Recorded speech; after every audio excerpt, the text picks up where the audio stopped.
உங்களுக்கான கர்த்தருடைய வார்த்தை. தேவரீர் என் துணையும் என்னை விடுவிக்கிறவருமாய் இருக்கிறீர். சங்கீதம் 40:17.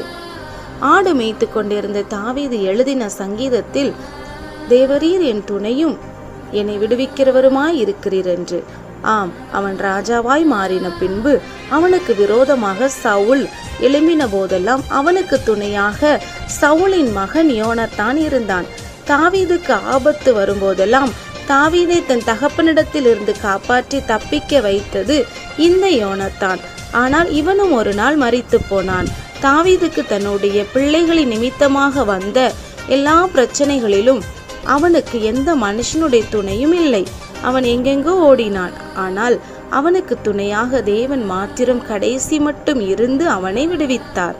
ஆம் பிரியமானவர்களே, கணவனுக்கு மனைவி துணையாக இருப்பார்கள், மனைவிக்கு கணவன் துணையாக இருப்பார்கள், பிள்ளைகளுக்கு பெற்றோர் துணை, பெற்றோருக்கு பிள்ளைகள் துணை என்று நாம் பங்கு போட யாராலும் முடியாது. யாரும் துணையாக நின்று அந்த வழியை அனுபவிக்க முடியாது.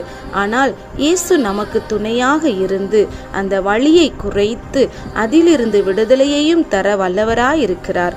நிச்சயம் உங்களுக்கு துணை நின்று விடுதலை கொடுப்பார். ஜெபம் செய்வோம்.